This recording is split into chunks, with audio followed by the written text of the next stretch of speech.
Hi friends, welcome to daily life Tamil. இன்னைக்கு நம்ம ஒரு முக்கியமான டாபிக் தான் பார்க்க போகிறோம். இப்போ மார்க்கெட் இந்த ஏற்றம் இறக்கம் அப்படின்றது ஒரு பக்கம் இருந்தாலும், இந்த ஹெச்டிஎஃப்சியோட ஒரு நியூஸ் போய்கிட்டே இருக்குது. ஸோ இதில் ஏன் இந்த ஸ்டாக் இறங்கிட்டு இருக்கு, இப்போ வச்சுக்கலாமா அப்படின்ற மாதிரிலாம் இருக்குது. ஏன்னா ஹெச்டிஎஃப்சி பேங்க் ரொம்ப ஒரு சூப்பரான பேங்காக தான் இருந்துச்சு. பட் இப்போ அதில் இஷ்யூ போயிட்டுருக்கு. என்ன இஷ்யூ போயிட்டுருக்கு, இதை வச்சிருக்கலாமா இல்லை இறங்குற டைமில் நம்ம வாங்கலாமான்றது தான் அருள்ராஜன் சார் கிட்ட கேட்க போகிறோம். வணக்கம் சார்.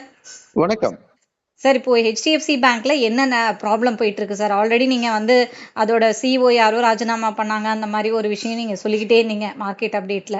பட் அதை தாண்டி வேற என்ன விஷயங்கள் இருக்கு? ஏன் இந்த ஸ்டாக்ஸ் இறங்கிக்கிட்டு இருக்கு? இப்போ வச்சிருக்கவங்களா யோசிப்பாங்கல்ல சார்? ஸோ அதை பற்றிய ஒரு முழு தகவலை கொடுக்க முயற்சி பண்றேன்.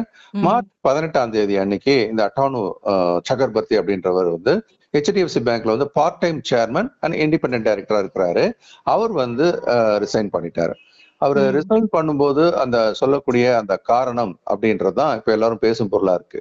அப்போ அதுக்குள்ள இந்த கடந்த 2 வருஷத்துல ஏதோ ஒரு விஷயம் நடக்குது, அது எத்திக்ஸ் இல்லாத ஒரு விஷயமா இருக்கிற மாதிரி இருக்குன்ற மாதிரி அவர் ஒரு ஹிண்ட் மாதிரி கொடுத்துட்டு போயிட்டார். ஸோ இப்போ இந்த இந்த ஹெச்டிஎஃப்சி வரலாற்றுலயே முதல் முறையா இப்படிதான் ஒரு பார்ட் டைம் சேர்மன் பாதியிலே விட்டுட்டு போறது அப்படின்றது முதல் முறையா நடக்கிறத நம்ம பாக்குறோம். இப்போ இதுல என்ன பிரச்சனை இருக்கு அப்படின்றத நம்ம கொஞ்சம் டீட்டெயிலாவும் பார்க்க ஆரம்பிக்கலாம். ஸோ இப்போதைக்கு அப்படின்னு பார்த்தீங்கன்னா, இப்போ ஹெச்டிஎஃப்சி பேங்க் அவங்க என்ன பண்றாங்க, ஒரு எக்ஸ்டர்னல் லா ஃபார்ம் அப்பாயிண்ட் பண்ணியிருக்கிறாங்க. ஸோ இதை ரிவ்யூ பண்றதுக்காக இவர் எதனால ரிசைன் பண்ணாரு, என்ன மாதிரியான பிரச்சனைகள் ஓடிட்டு இருக்கு அப்படின்னு அந்த எக்ஸ்டர்னல் லா ஃபார்ம் இப்போ அதை அவங்க இன்வெஸ்டிகேட் பண்ணிட்டு இருக்கிறாங்க அப்படின்றது. முக்கியமா பாத்தீங்க அப்படின்னா 3 சீனியர் எக்ஸிக்யூட்டிவ்ஸ் இந்த மாதிரியான ஒரு முறைகேடுல இன்வால்வ் ஆயிருக்கலாம் அப்படின்ற மாதிரி அவங்கள டெர்மினேட் பண்ணிட்டாங்க. அப்ப என்ன நடந்திருக்கு அப்படின்றத உள்ளுக்குள்ள இன்னும் கொஞ்சம் போயிட்டு பாக்குறாங்க. இதுல ஏதோ பாண்ட் மார்க்கெட்ல ஏதோ கொஞ்சம் குளறுபடி பண்ணிருக்கிறாங்க. மிஸ் செல்லிங் அப்படின்னு சொல்லிட்டு ஏதோ பண்ணிருக்காங்க. மிஸ் செல்லிங் அப்படின்றது தவறான வழிமுறையில விற்கிறதுன்றதுக்கான ஒரு அர்த்தம். இது எதை வித்திருக்காங்க அப்படின்னு சொல்லும்போது கிரெடிட் சுயி அப்படின்னு சொல்லக்கூடிய அது ஒரு நிதி நிறுவனம். அந்த நிதி நிறுவனத்தினுடைய அடிஷனல் டயர் 1 பாண்ட் அப்படின்றது என்ஆர்ஐஸ்க்கு வித்திருக்கிறாங்க. ஸோ ஏதோ ஒரு அவங்க தவறான வழிமுறையில என்ஆர்ஐஸ்க்கு இதை வித்து அதுல ஏதோ லாபம் அடைஞ்சிருக்கிறாங்களோ அப்படின்ற ஒரு ஒரு செய்தியின் அடிப்படையில தான் இதெல்லாம் நடக்குது. ஆனா இன்னும் சரியான தகவல்கள் முழுமையாக வெளியில வரல. அதே மாதிரி முன்னாடி காலத்துல கூட அப்படின்னு பாத்தீங்க அப்படின்னு சொல்லும்போது இந்த மாதிரியான ஒரு பிரச்சனை வந்திருக்கா அப்படின்றதும் பாத்தீங்கன்னா, ஆமா முன்னாடி காலத்துலயும் ஒரு முறை இந்த மாதிரி ஒரு விஷயம் லைட்டா வெளியில செப்டம்பர் 2025 நடந்த ஒரு விஷயம் அது. அப்போ துபாய் ஃபினான்சியல் சர்வீசஸ் அத்தாரிட்டி அப்படின்றவங்க என்ன பண்ணாங்க, ஹெச்டிஎஃப்சி பேங்க் இங்க கிளைண்ட்ஸ் நியூ கிளைண்ட்ஸ் கொண்டு வரக்கூடாது அப்படின்னு சொல்லி அப்போ அவங்க ஒரு கட்டுப்பாடை விதிச்சாங்க ஹெச்டிஎஃப்சி பேங்க் மேல. நவம்பர் 2025 பாத்தீங்கன்னா கூட ஆர்பிஐ 9.1 மில்லியன் ருபீஸ் அப்படின்ற அளவுக்கு ஃபைன் போட்டிருக்காங்க ஹெச்டிஎஃப்சி பேங்க் மேல. கம்ப்ளைண்ட்ஸ், அதாவது கவர்னன்ஸ் நீங்க சரியான வழிமுறையை பின்பற்றவில்லை அப்படின்ற அடிப்படையில இந்த மாதிரி கொஞ்சம் முன்னாடி நடந்திருக்கு. அதனாலதான் இந்த ஷேர் பிரைஸ் இப்ப புதுசா விழலன்றதும் தொடர்ந்து இது விழுந்துட்டு இருக்கிறது. கடந்த கிட்டத்தட்ட பாத்தீங்கன்னா பல மாதங்களாகவே இந்த ஷேர் பிரைஸ் ட்ரிஃப்ட் ஆயிட்டே இருக்கிறத நம்ம பாக்குறோம். இந்த ரெகுலேட்டரி இஷ்யூன்றது எப்பவுமே அந்த கார்பரேட் கவர்னன்ஸ் நம்ம புரியுற மாதிரி கூட நம்ம எடுத்துப்போம். ஸோ இந்த மாதிரியான விஷயங்கள் எப்பவுமே மார்க்கெட்டுக்கு ஒரு ஒவ்வாத விஷயம். கவர்னன்ஸ் ப்ராப்ளம் சொன்னாவே மார்க்கெட்டுக்கு ஒத்துக்காது, குறிப்பா எஃப்ஐஸ்க்கு ஒத்துக்காது. அதனாலதான் இந்த ஷேர் பிரைஸ் பாத்தீங்க அப்படின்னா அந்த 1000+ மேல இருந்து இறங்கி இறங்கி இறங்கி 52 வீக்ல எங்க வந்தாச்சு 770க்கு கீழே கீழே இறங்கி வந்திருக்கிறத நம்ம பாக்குறோம். கிட்டத்தட்ட இதனுடைய மார்க்கெட் கேபிடலைசேஷன் ஒரே நாள்ல 1 லட்சம் கோடி விழுந்ததை பாக்குறோம். அதே மாதிரி அன்னைக்கு மார்ச் 19 மட்டுமே அப்படின்னு பாத்தீங்கன்னா 5.11% ஒரே நாள்ல சரசரன் விழுந்திருக்கு. அதே மாதிரி உச்சத்துல இருந்து அப்படின்னு பாத்தீங்கன்னா கிட்டத்தட்ட 15 இந்த மார்ச் மாசம் மட்டுமே 15% கீழ் நோக்கி விழுந்திருக்கிறத நம்ம பாக்குறோம். ஓகே, ஸோ இப்போ இதனால என்ன பிரச்சனை அப்படின்றதையும் நம்ம கொஞ்சம் பார்க்க வேண்டியிருக்கு. இதான் அந்த இண்டெக்ஸ் அப்படின்னு பார்க்கும்போது ஹையஸ்ட் வெயிட்டேஜ் இருக்கக்கூடிய ஒரு சிங்கிள் ஸ்டாக். ஸோ இதனுடைய வீழ்ச்சி என்பது என்ன பண்ணுது அப்படின்னு பார்த்தீங்கன்னா ஒட்டுமொத்த பங்கு சந்தைக்கும் ஒரு வீழ்ச்சி கொடுப்பதற்கான ஒரு வாய்ப்பு இருந்ததை பார்த்தோம். இதை அந்த மார்ச் 19ஆம் தேதிக்கு 5.1% விழுந்துச்சு இல்லையா, அதான் பிளாக் தர்ஸ்டே அப்படின்னு சொல்லக்கூடிய ஒரு நாளா இருக்கிறத பார்க்குறோம். அதே மாதிரி பிரண்ட் குரூடோட நம்மளுடைய வீழ்ச்சி அப்படின்றதும் எஃப்ஐஸ் வந்து தொடர்ந்து வித்துக்கிட்டே இருக்கிறதும் வந்து ஒன்று சேர்ந்து இந்த பங்கை வந்து பெருமளவு வந்து கீழ் நோக்கி தள்ளி இருக்கிறதையும் நம்ம பார்க்குறோம். ஸோ ஹெச்டிஎஃப்சி பேங்க் அப்படின்னு எடுத்தீங்கன்னா ஷேர் ஹோல்டர்ஸ் அப்படின்னா அதில் வந்து ப்ரொமோட்டர் ஷேர் ஹோல்டிங்கிறது ஒன்றும் பெருசாக இருக்காது. மோஸ்ட்லி இந்த ஹோல்டிங் அது ப்ரொமோட்டர் ஹோல்டிங்கிறது 0. இது வந்து ப்ரொஃபஷனலி மேனேஜ் கம்பெனி அப்படின்ற கேட்டகரி தான் நம்ம கொண்டு வரணும். குறிப்பா எஃப்ஐஸ் அப்படின்னு சொல்லக்கூடிய ஃபாரின் இன்ஸ்டிடியூஷன் இன்வெஸ்டர்ஸ் இல்லைன்னா அவங்கள ஃபாரின் போர்ட்ஃபோலியோ இன்வெஸ்டர்ஸ் சொல்லுவோம். அவங்க 47.67% கிட்டத்தட்ட பாதி கம்பெனி பாதி பேங்கோட உரிமையை அவங்க தான் வச்சிருக்காங்க. ஸோ அந்த சிங்கிள் லார்ஜஸ்ட் ஓனர் கேட்டகரி அப்படின்னு நம்ம சொல்லும்போது இதுக்குள்ள இவங்க வந்து ஒரு பெரிய அளவில் ஹோல்டிங் வச்சிருக்கிறாங்க. அதனால இவங்க வித்தாங்கனாவே இந்த பங்கின் விலை பெருசா சரியும், வாங்கினாலும் மடமடன்னு ஏறும். அது மாதிரி டிஐஸ்ன்னு சொல்லக்கூடிய டொமஸ்டிக் இன்ஸ்டிடியூஷன் இன்வெஸ்டர்ஸ் எவ்வளவு வச்சிருக்காங்க அப்படின்னு பாத்தீங்கன்னா 37-38% வச்சிருக்காங்க. ஆக இந்த எஃப்ஐயும் டிஐயும் சேர்த்து அப்படின்னு பாத்தீங்கன்னா கிட்டத்தட்ட அவங்க வச்சிருக்கிறதுடைய அளவு அப்படின்னு பார்க்கும்போது 84-85% கிட்ட இவங்க தான் வச்சிருக்காங்க. மீதி 15% தான் பப்ளிக் கிட்ட இருக்கிறத நம்ம பார்க்கிறோம். ஸோ இந்த ஃபாரின் இன்ஸ்டிடியூஷன் இன்வெஸ்டர்ஸ் அப்படின்னு சொல்லும்போது இதுல முக்கியமான சில வெளிநாட்டு நிறுவனங்கள் சொல்லும்போது கவர்மெண்ட் ஆஃப் சிங்கப்பூர் அவங்க ஒரு 2.3% வச்சிருக்காங்க. நார்வேயோட கவர்மெண்ட் பென்ஷன் ஃபண்டு கூட இதுல போட்டிருக்காங்க 1.2% அப்படின்ட்டு. அதே மாதிரி ஆர்பிஐ வந்து இந்த ஐசிஐசிஐ குரூப்புக்கு ஒரு அனுமதி கொடுத்துருக்காங்க. என்ன அப்படின்னா நீங்க ஹெச்டிஎஃப்சி பேங்க்ல 9.9% வரைக்கும் நீங்க ஸ்டேக் எடுக்கலாம் அப்படின்னு சொல்லிட்டு அவங்களுக்கு ஒரு அனுமதியும் வழங்கியிருக்கிறாங்க. இதெல்லாம் இன்னொரு பக்கம் சைட் பை சைடு நம்ம ஒரு அவேர்னஸ் கிரியேட் பண்ணிட்டே இருக்கிறோம் நம்மளுடைய வியூவர்ஸ்க்கு. எஃப்ஐஸோட செல்லிங் அப்படின்றது வந்து இப்போ ஏற்கனவே அவங்க கொஞ்சமா வித்தாலும் கூட அது அதிகமா விற்கிற மாதிரி தான் இருக்கும். ஏன்னா அந்த அளவு அவங்களுடைய ஓனர்ஷிப் வந்து கூடுதலா இருக்கிறத நம்ம பார்க்குறோம். உலக சந்தையினுடைய நிலவரம் அப்படின்றதும் அவங்களுக்கு சாதகமா இல்லாததுனால அவங்க விற்கிறதுக்கு எது நல்ல தோதான கம்பெனின்னு பார்க்கும்போது அதுல ஹெச்டிஎஃப்சி பேங்க் கையில இருக்குது. தொடர்ந்து வித்து அவங்க யூஎஸ் ட்ரெஷரிஸ் அதே மாதிரி கோல்டுல இன்வெஸ்ட்மெண்ட் இதெல்லாம் பண்ணிக்கிட்டே வந்துட்டு இருக்கிறத நம்ம பார்க்குறோம். எஃப்ஐஸ் வெளியில போறதுக்கான இன்னொரு காரணமும் வந்து டாலருக்கு எதிரான ரூபாயின் மதிப்பு பெருமளவு சரிந்து வருவது அப்படின்றதும் ஒரு முக்கியமான காரணமா நம்ம பார்க்கிறோம்.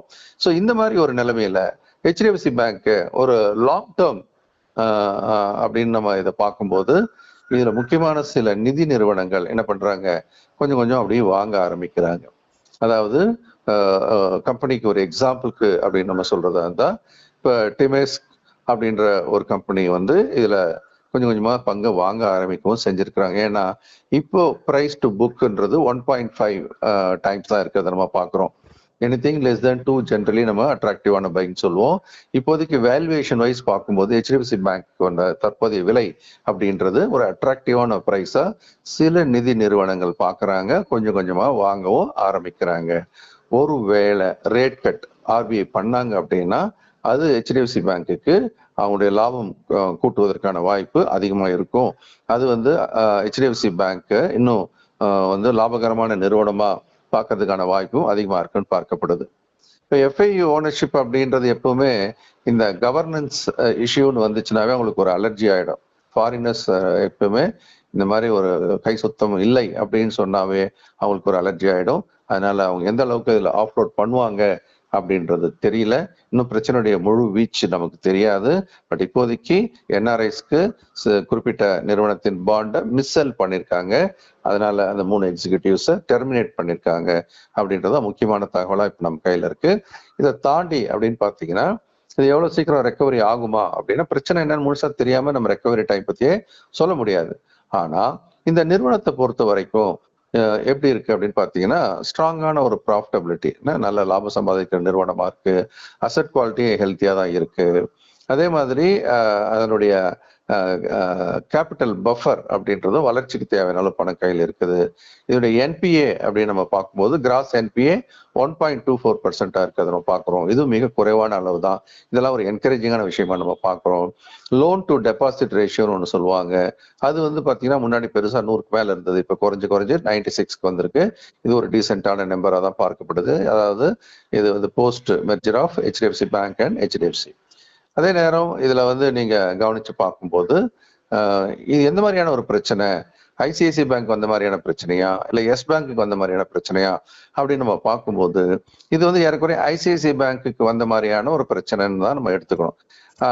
ஏன் அப்படின்னு சொல்லும்போது இந்த கான்ட்ரவர்சி அப்படின்றது கொஞ்சம் உற்று நோக்கினால் ஃபண்டமெண்டல்ஸ்ல எந்த ப்ராப்ளமும் இல்லை அப்படின்றதுதான். ஸோ அதனால கொஞ்சம் ரெக்கவரின்னு வரும்போது ஃபாஸ்டா ரெக்கவரி ஆகிறதுக்கான வாய்ப்பு உண்டு. ஆனா எஸ் பேங்க்ல வந்து அதுல வீக் ஃபண்டமெண்டல்ஸ்னால தான் பெருசா விழுந்ததை நம்ம பார்த்தோம். அது ரெக்கவரிக்கு எழுந்திருக்கிறதுக்கு வாய்ப்பே மிக மிக குறைவா இருக்குது. இன்னும் இருந்துட்டு இருக்கு. இன்னும் அப்படிதான் இருக்குன்றதையும் நம்ம பார்க்கிறோம். சரி.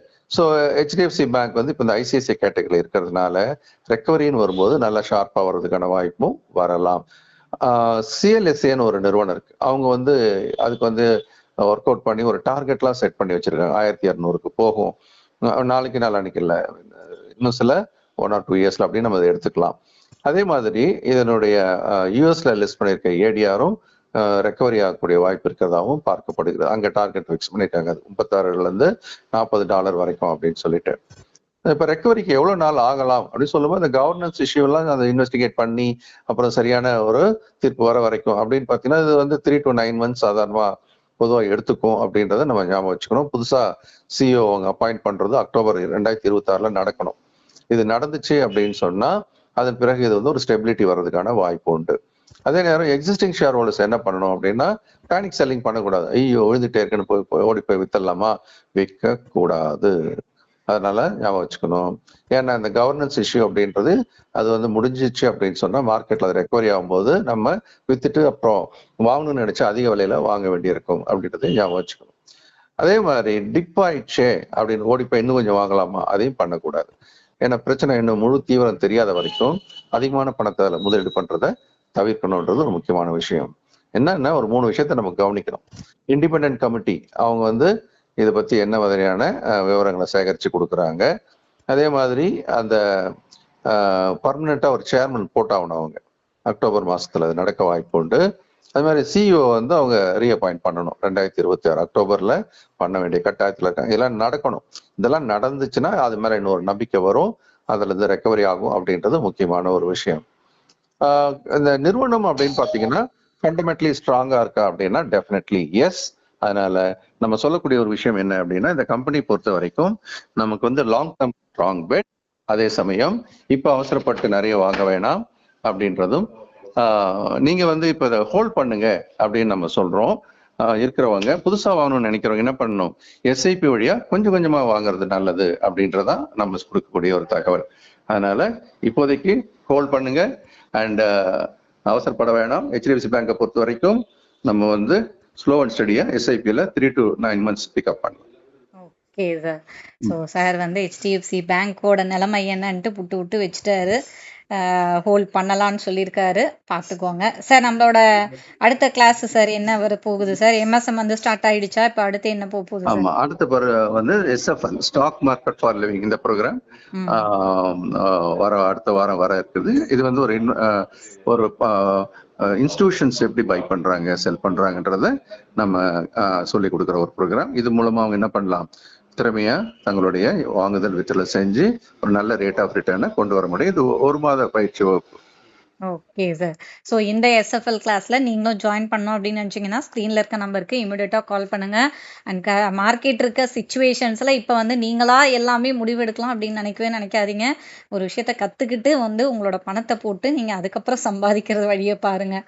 Okay sir, thank you sir. நன்றி, வணக்கம். ஓகே ஃப்ரெண்ட்ஸ், கிளாஸ் டீட்டெயில் வேணும்னா இமீடியட்டாக கால் பண்ணுங்க. மறுபடியும் அடுத்த வீடியோவில் பார்க்கலாம்.